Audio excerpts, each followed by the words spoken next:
Halt. Halt. Nothing personal word of the day is halt, as in what Bryce Harper wants Major League Baseball to do during the 2021 season so that major leaguers may participate in the now delayed 2020 Tokyo Summer Olympics.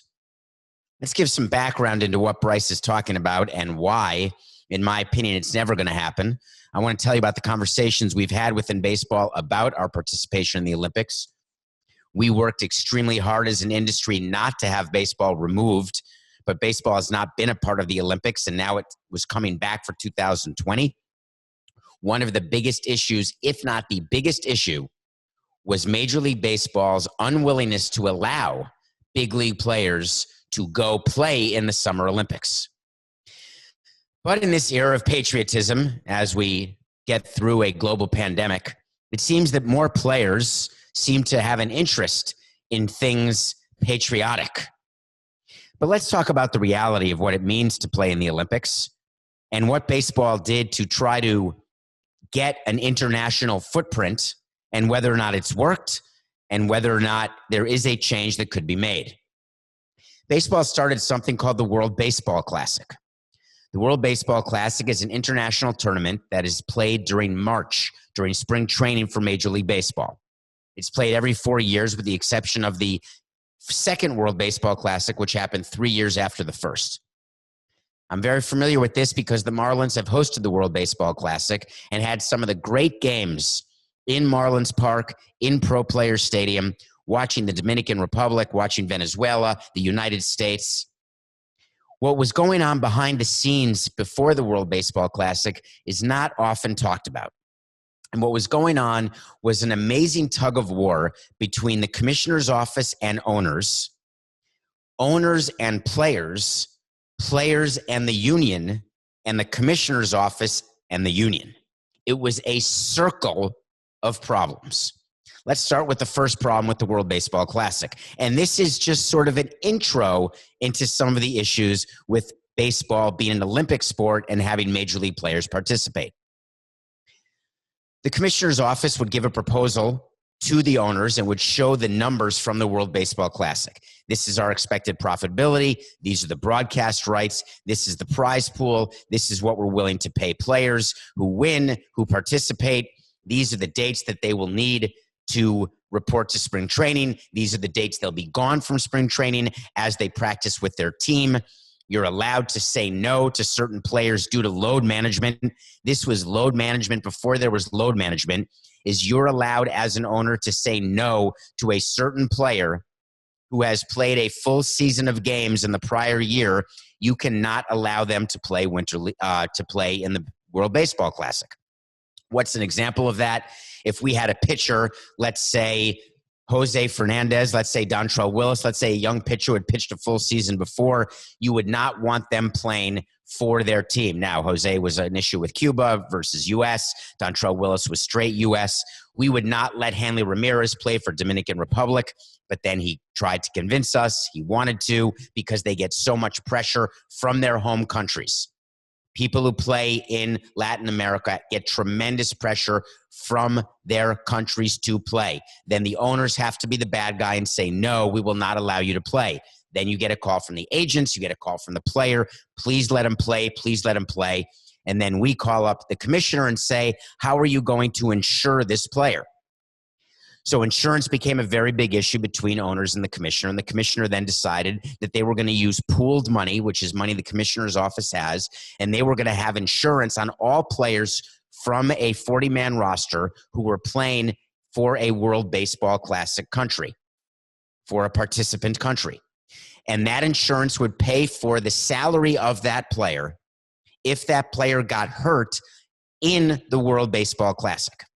So if the player plays in the World Baseball Classic and then comes back and gets hurt 2 weeks later, insurance from baseball would not cover that unless you could prove, which as you know is impossible even with litigation, to prove to an insurance company or to the commissioner, who by the way is the arbiter of an arbitration, that no, this player, while he got hurt in April, while he missed time starting in April, it's actually from an injury that took place in March.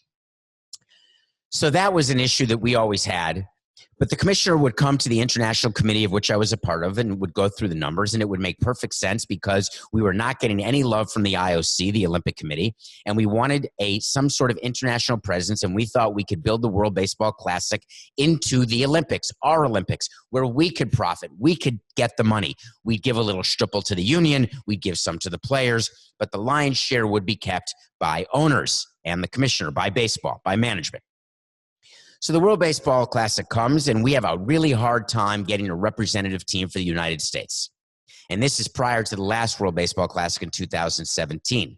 2017 was the last one. That's when the U.S. won. That's when Yelly played, Stanton played.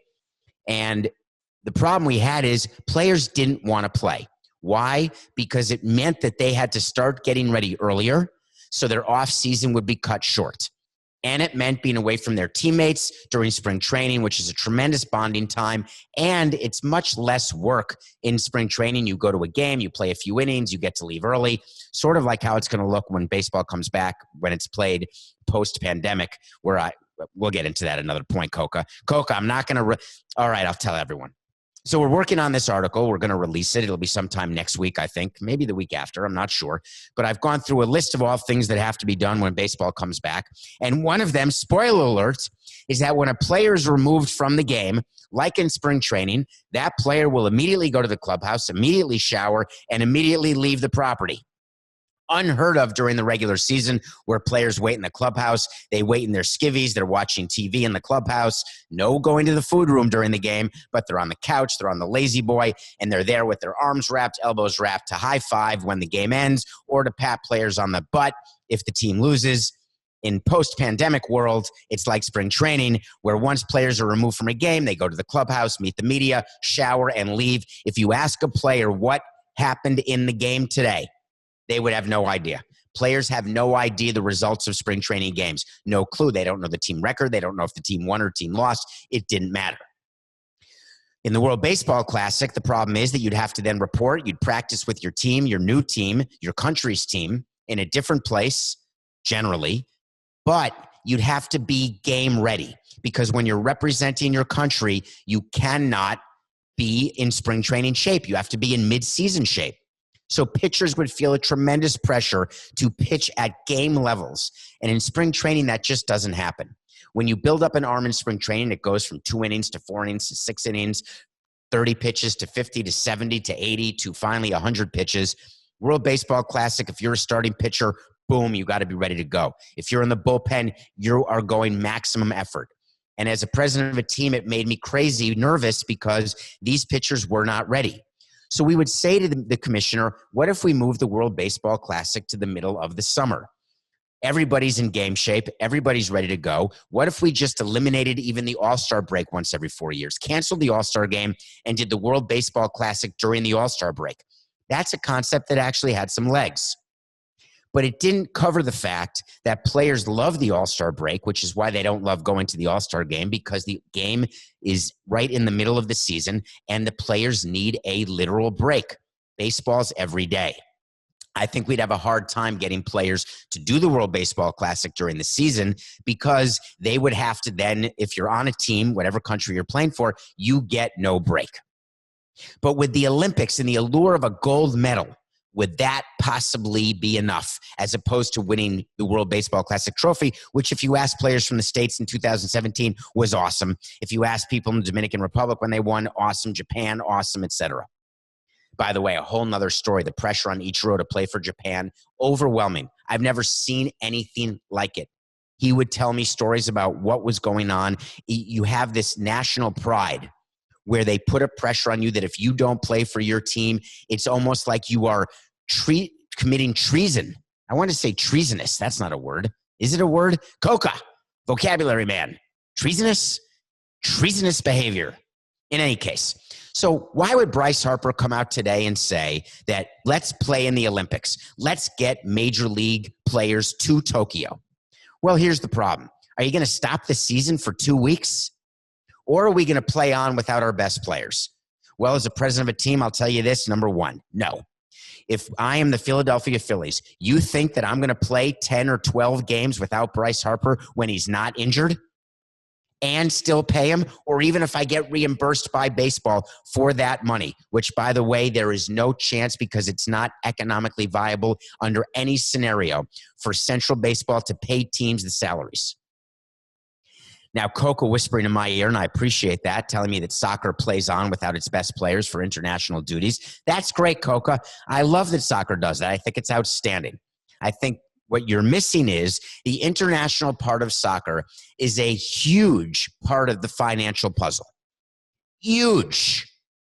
That said, the Olympics would not be a moneymaker because it would not be owned by Major League Baseball the way the World Baseball Classic is. You'd basically be stopping your season for 2 weeks. What about the pitchers and players who are not playing in the World Baseball Classic, which is about 95% of baseball? Do you just take a break? Then you've got to build up arms again. Do you do simulated games? Do you have games that don't count? Do you have spring training games, exhibition games? What happens to players when they get hurt during the Olympics, which is in the middle of the season? I don't want my players. I'm okay in March. I wanted players to play, even though it was a tough one, because I don't want my best players to be hurt because that hurts your season. But you say, go play in the World Baseball Classic. It's a few games. It's right here in Florida, Arizona. Some of the players have to travel internationally, but all in all, it's not the end of the world. This would be a trip to Tokyo, which, by the way, takes its toll. Then you're playing for 2 weeks, and the U.S. team would not be eliminated. They'd, in theory, be in the gold medal game. Then they'd have to come back, and then they'd need a few days off. And all in all, where's the path of the money? It's flowing to the IOC, the broadcast rights, the sponsorship rights. All of that is not going to me or to us or even to the player. In the World Baseball Classic, players get paid when they win. In the Olympics, they won't. But Bryce does a tweet or he does a radio show and he says, it's dumb. It's dumb that we're not there. And then he has no inkling as to the other side of the equation. And he's trying to rile up all the players and get them all excited. And now we're going to look like the bat. We. There's the we, Coca. That's $1 in the jar. I got to put $1 in the jar every time I say we instead of they, because clearly it's they. For 2.5 years it's been they, but I continue to say we. So landing that plane of the we, they, where is the money? Was that the plane? My head is all in the sky today. It's Friday. My head is in the clouds because after recording this show, the Blue Angels are flying, I think, very near where I am in Miami, Fort Lauderdale. They're doing a 25-minute ride to honor healthcare workers. I'm not quite sure of the correlation between the Blue Angels flying, potentially at taxpayers' expense, and the benefit that is to healthcare workers and first responders. I would rather it happen on a more micro basis where people applaud and thank and tip extra money or just are nicer. Wouldn't that be better than the Blue Angels flying? Well, I do know they need their practice, as we talked about in the Terry Vert story from the other day. I just find it to be strange. I'll be out there clapping. What's the other word when you salute? I'd feel a little guilty about it, though. So you want to talk to Samson. Oh, we got a war brewing, folks. We got a war within my DMs. Please follow me at David P. Samson. Thanks for downloading and subscribing. I appreciate it. Tell your friends about Nothing Personal, please. Go into the DMs of David P. Samson on Twitter. Ask a question. This was an interesting one. So you want to talk to Samson. Is there a revenue-sharing war brewing between the union and management, and will that stop baseball from being played in 2020? Ding, ding, ding, ding, ding, ding, ding. You have asked one of the great questions. There was just an article released today about this. Maybe that's where the question came from. It's something I've been talking about on radio shows, on CBS Sports HQ, and it's time to bring that conversation to Nothing Personal, because there is a significant war brewing, not just between owners, but between owners and players. Let me give you the background. Revenue sharing is when all 30 teams put their local revenue, defined local revenue it's called, net defined local revenue, NDLR, they put into a pot. In goes the money. You mix the pot around. I'm making it much more simplistic than it is, but you mix the pot around, and then that money is distributed to all teams. But a portion of that money that comes from High revenue teams is put into the pot and they don't get that part back. That part of the pot goes to the low revenue teams. High revenue teams are called revenue sharing payors. Low revenue teams are called revenue sharing payees. They get the money. There's something in baseball called a financial information questionnaire, an FIQ. A financial information questionnaire is filled out by each team several times throughout the year. But the most important one for me as a president of a team for all those years, 18 of them, was I needed to see the off-season financial information questionnaire, which had the projections for the coming season for each team. So the Dodgers would send their questionnaire. We plan on having 25,000 season ticket holders with an average ticket price of $52. Plus, we've got broadcast revenue of $250 million. Plus, we have parking revenue of blank. We put it all in the pot. Our local revenue is going to be $400 million. The Marlins fill theirs out. Our local revenue is going to be $50 million. So you put it all the way through. That was sort of supposed to be subliminal, man. Kevin Nealon, a shout out to you, Mr. Subliminal. Yeah, check out some old clips of Saturday Night Live back in the day. Not like the old day with Bill Murray and Dan Aykroyd, but Kevin Nealon, Phil Hartman. People say those were the dog days of SNL. It wasn't so doggy. So you put it in the pot, you get money, you fill out the financial information questionnaire. From that, there is an estimate. It's called the revenue sharing estimate. Every team gets a revenue sharing estimate of how much they will either have to pay or how much they will get. That is, of course, based on a 162-game season, 81 home games, full fans, et cetera, et cetera. We as the Marlins would take that revenue sharing estimate, we would put that into our budget, and from that budget, we would come up with a payroll. Then with that payroll, we would use the offseason to sign players, trade players, whatever we had to do. Once the owner decided how much money he wanted to lose, how big a check he was willing to write, which happened every year except maybe 2 or 3 of my 18 years. Yes, I am the champion team president. I can lose money on an annual basis like nobody's business. But don't worry, the asset value always will go up. I'm just kidding. I'm actually not kidding. That's how I would convince the owner. Listen, we're going to lose $20 million, but I promise the team will go up by more than that. It's a great investment. Hey, if you don't want to put the money in, can I put the money in? We're going to have to cut the losses to about $250. But if you're willing to do that, I'll take those losses. But I just want to get the $250 back plus the asset appreciation value that's going to happen this year. So the Marlins go through and they make their budget, much like other teams receiving revenue sharing, the Kansas City Royals, the Cleveland Indians, the Tampa Bay Rays, yada, yada, yada. So they sign players. They have a budget. Everything's fine. Boom. COVID-19. Uh-oh. Houston, we have a problem.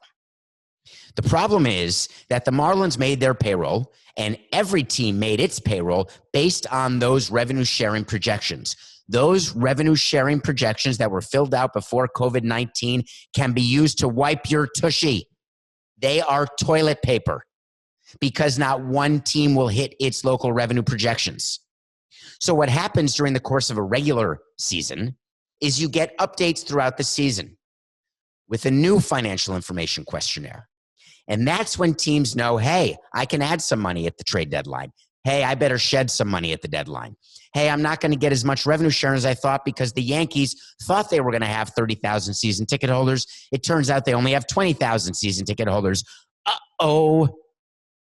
Teams get to say, hey, I can now take a pitcher in because I thought the Yankees would have 30,000 season ticket holders. Now they have 40,000 season ticket holders. They've got to put more money into that vat of revenue sharing. We're going to get a few extra mil. Let's go ahead and trade for a pitcher or a closer, starter, somebody.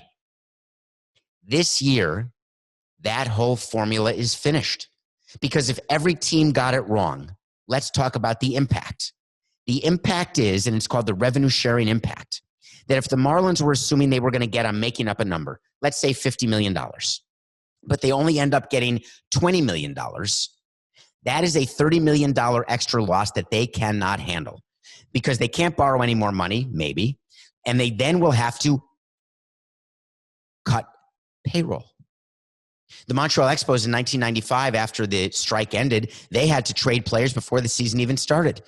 I'm predicting here that if baseball starts at any point in 2020, there will be teams who will have to cut payroll. Whether they're allowed to, right now there's a transaction freeze. Whether they're allowed to is one thing, because they may be able to go borrow the money, extra money above the debt cap. Major League Baseball has a debt ceiling for each team. They would have to go to the union to get an exception to a team going over the debt cap, to violating the debt service rule, which is a rule of how much debt a team can have. And then they could use that debt to pay a payroll that they couldn't afford. But then that's going to get taken away from the 2021 payroll. Because if I'm running a team and you're making me lose extra money now, there's only so much that Shel Silverstein can do. Eventually, the giving tree runs out of leaves. And when it does, the impact will be felt by players in the form of average salary. So one of the arguments that's going to take place was not really properly fully described in the articles today. First, there's going to be an argument between owners. Big market owners will say, I don't want to put any more money into revenue sharing. As a matter of fact, I want to rewrite all of revenue sharing because this year I am so out of it because no fans. And my payroll is so high, I don't want to trade anyone. I'm not trading Mookie Betts. I'm playing the season with him. But I assumed I'd have a sold-out Chavez Ravine, where the Dodgers play is called Chavez Ravine, Dodger Stadium, where teams like the Cleveland Indians will say, I kept Lindor assuming I was going to get revenue sharing. I got to move Lindor. Who wants him? Big market teams normally would say, we'll take him, but now there's no way a big market team is going to take on an extra $17 million. I think that's Lindor's salary, prorated, of course. So you've got owners who will have to discuss with owners how to redo revenue sharing. Then on top of that, once there's an agreement between owners on revenue sharing, then they've got to go to the players and say, listen, you may think if we only play 81 games and you're a $10 million player that you're now going to get $5 million. Surprise, it's a Zoom bomb. We're not giving you $5 million, even though you're playing 81 games. And the reason we're not is that when we say that we would give you a prorated amount of your salary, depending on the number of games, we assumed full fans. We wrote in our agreement that we gave you in March, that's another dollar, Coca. God, charities are going to be so happy and lucky. When we made that agreement in March, we made it very clear, no matter what Tony Clark, we again. Coca, can you stop it? It's they. Coca's doing something very mean. It must be a Friday. He's grumpy. I get it. He cut his hair off. His beard is long. He's freaking out. He keeps like whispering, we. It's they, Coca. It's they. Coca just said, hey, can we put the money in the jar into my student loans? What charity is that? When you become a 501c3, Coca, that's when every time I say we instead of they and the dollar goes in, we'll put that jar of money to you if you are a 501c3, which means you're a charity. Now, I know you're a charity case, but you're not an actual charity as defined by the government. Nice try. We. All right, Neil, and it's not happening.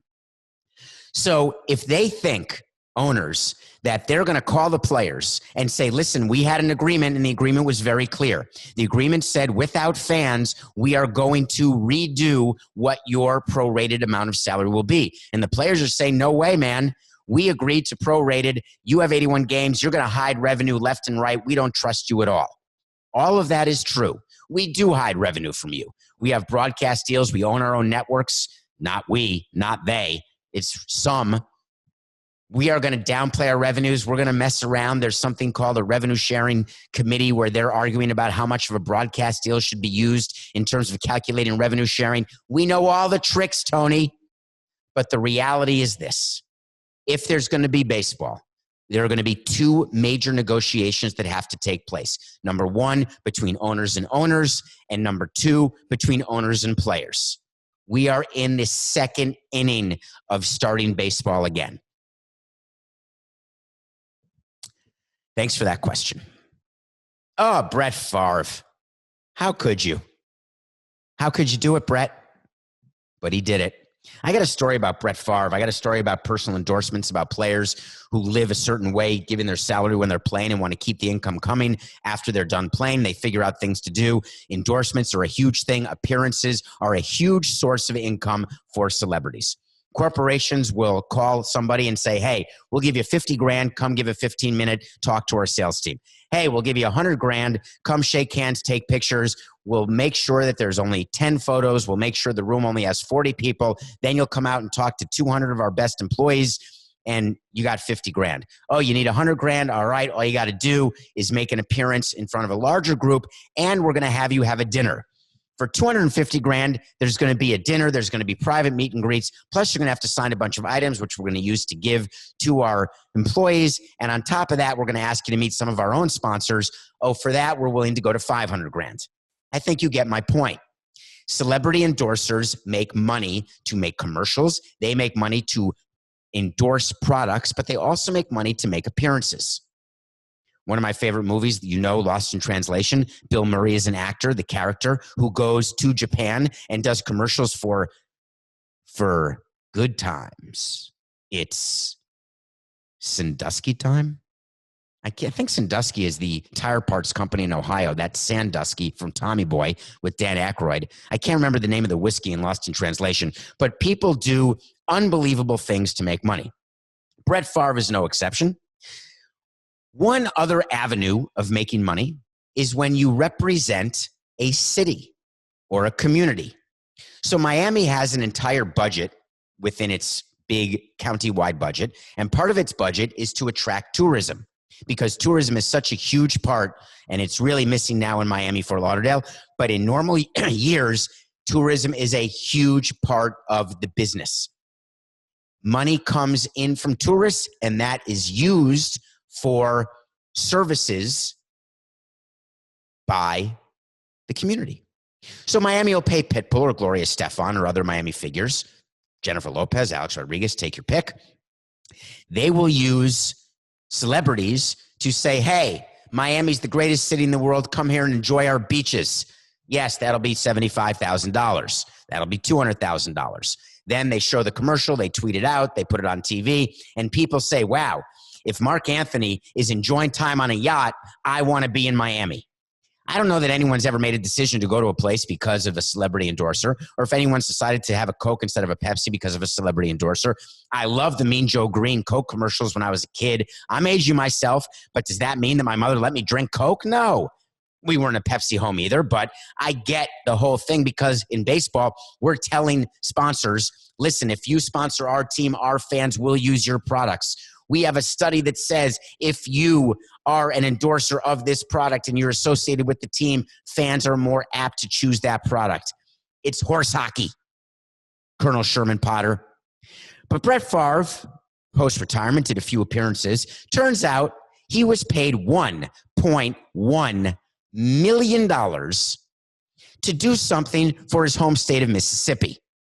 It was part of a budget of tourism, part of child welfare, whatever bucket the money came from. That money was paid to Brett Favre, and Brett Favre was supposed to do something and get the money. Well, during an audit that was not looking for such fraud, it was discovered that Brett Favre was paid $1.1 million for something he never did, for appearances he never made. But he got the $1.1 million. And he's not in trouble from a criminal standpoint, but he's certainly in trouble from my standpoint. Do you write and collect a $1 million check and deposit it for something that you know you didn't do? Well, Brett Favre got caught and he released a full statement, and boy, was it funny. Get ready. My agent is often approached, Brett Favre said, by different products and brands for me to appear in one way or another. This request was no different, and I did numerous ads for Families First. I have never received monies for obligations I didn't meet. To reiterate Auditor White's statement, that's the auditor of Mississippi who found the fact that Families First had given Brett Favre $1.1 million for what turned out to be things he didn't do. To reiterate Auditor White's statement, I was unaware that the money being dispersed was paid for out of funds not intended for that purpose. And because of that, I'm refunding the full amount back to Mississippi. I've spent my entire career helping children through Favre for Hope, donating nearly $10 million to underserved and underprivileged children in Mississippi and Wisconsin. It has brought a ton of joy to my life, and I would certainly never do anything to take away from the children I have fought to help. I love Mississippi, and I would never knowingly do anything to take away from those that need it most. He meant from those who need it most. Brett, I'm calling you out on the statement, and here's why. The way it works is when your agent has something for you, the agent calls you and says, all right, we've got something where you can make $1.1 million. Now, is that $1.1 million net? Because he's paying back $1.1 million. But agents don't work for free. Agents get, let's just say for math purposes, 10%. So that would mean it would be a fee, let's say, of 1.2 is what was paid to Favre, and Brett would only get 1.2 minus 120,000, which would be 1.08. But he's paying back 1.1. And the auditor said that it was a 1.1 payment.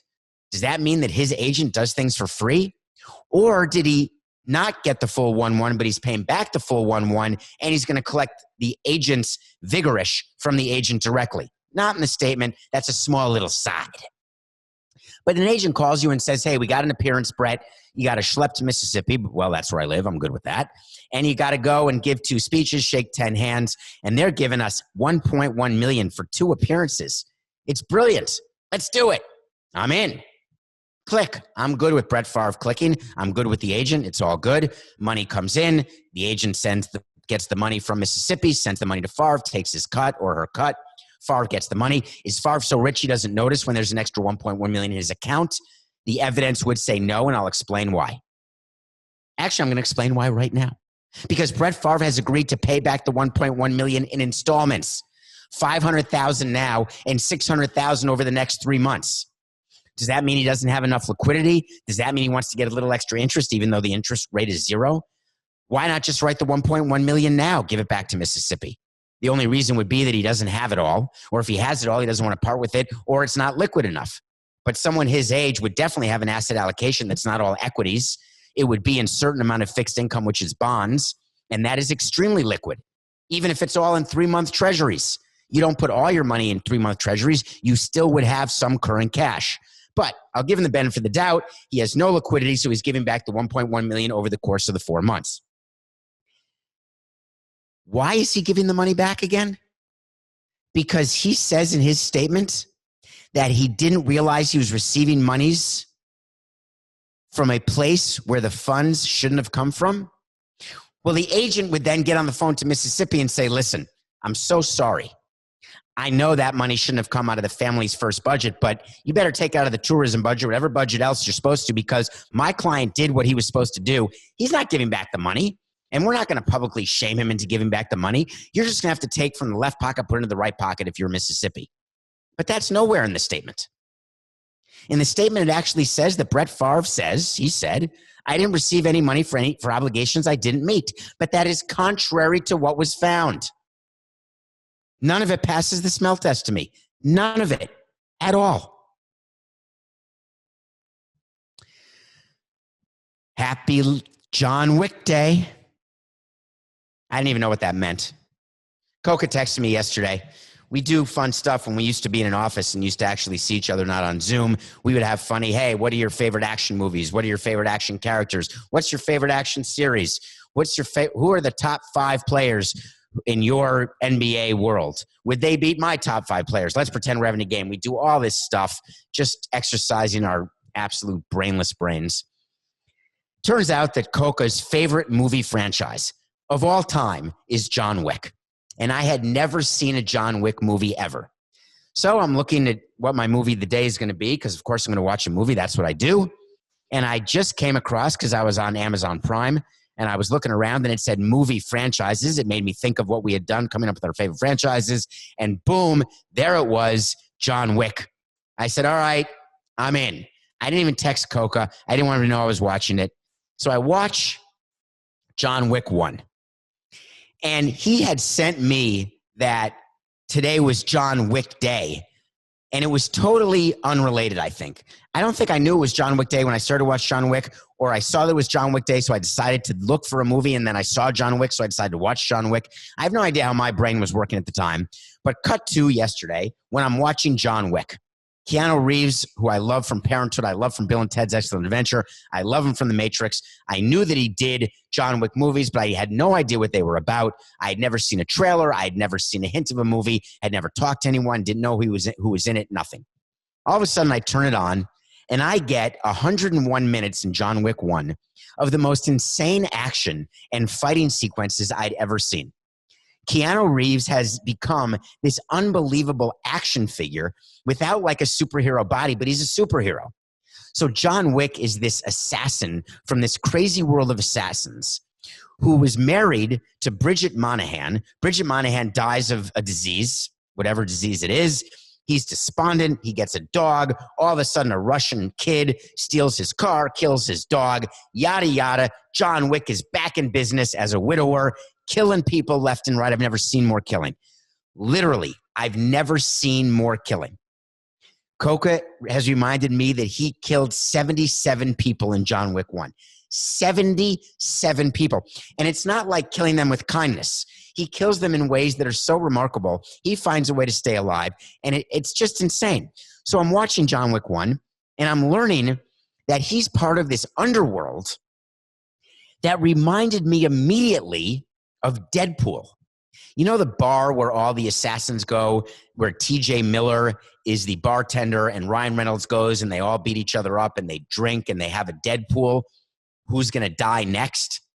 Well, there's this place in New York, purportedly. It's called the Continental, and it's a club that these crazy people belong to. There's rules of it. You can't kill on property. Spoiler alert, that rule may not always be followed. So there are very significant rules, but outside of that world, there are sort of what I would say no rules. There's just people killing each other, and you have these markers that you get, and if you get a marker, you sign it in blood, and you've got to do whatever that person asks. It is totally crazy, but it is so full of action, so exciting. John Wick 1 ends, and what do? Because I'm not sleeping. I say, all right, I'm in. John Wick 2. I go back-to-back jacks, 1 and 2. John Wick 2 was way better than John Wick 1, and I thought John Wick 1 was amazing.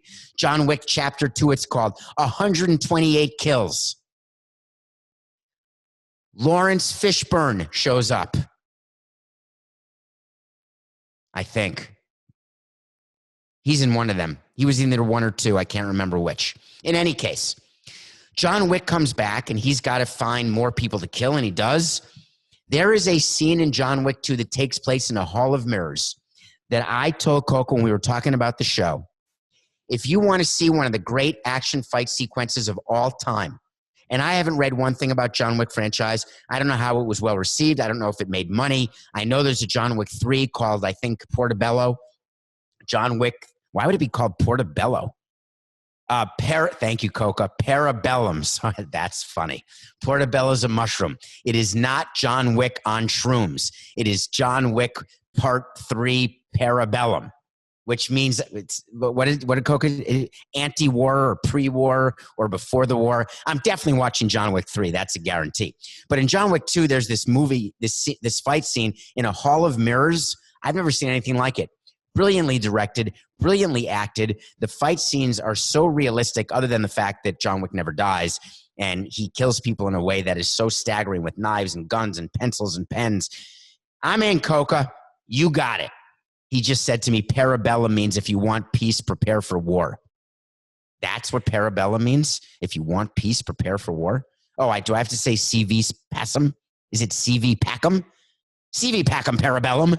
Anyway, watch John Wick. You won't be sorry. John Wick 2 is 122 minutes plus the 101 minutes. You've got 223 minutes for 2 John Wick movies. What else are you doing? MLBeard Challenge, day 54. Going to Memphis.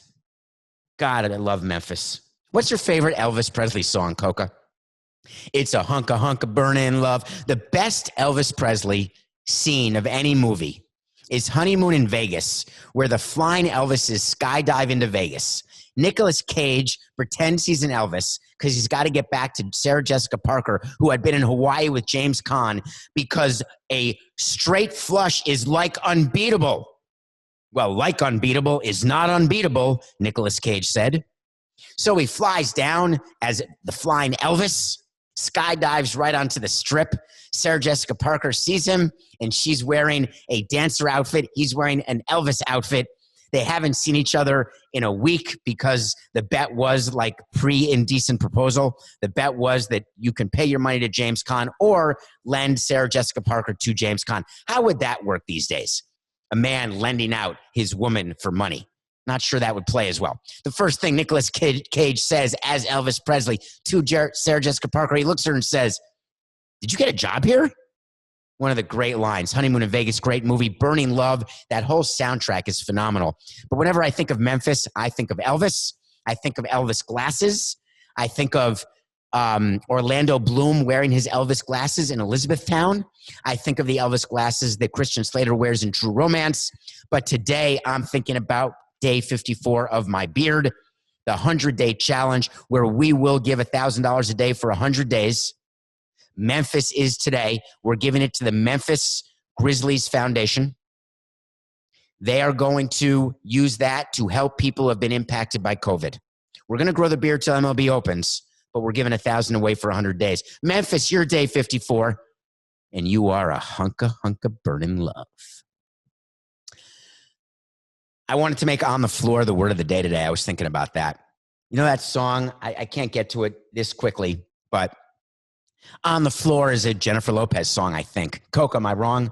I think it's like this great song that I used to dance to in clubs, that when we used to be able to go to clubs and we didn't mind sharing glasses and dancing so close together that the coronavirus would literally just go from person to person to person. It made a crowded subway car or a sold-out stadium look like it was a Marlins game.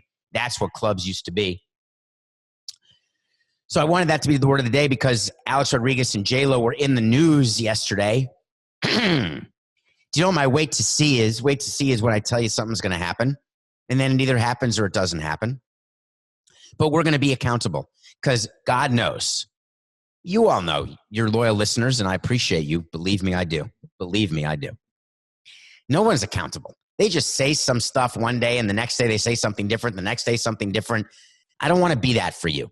On nothing personal, I will make sure that I revisit every wait to see. And I had a wait to see that said Alex Rodriguez and Jennifer Lopez will not buy the Mets. And that was when the report came out that they had retained a banker and they were negotiating to purchase the New York Mets.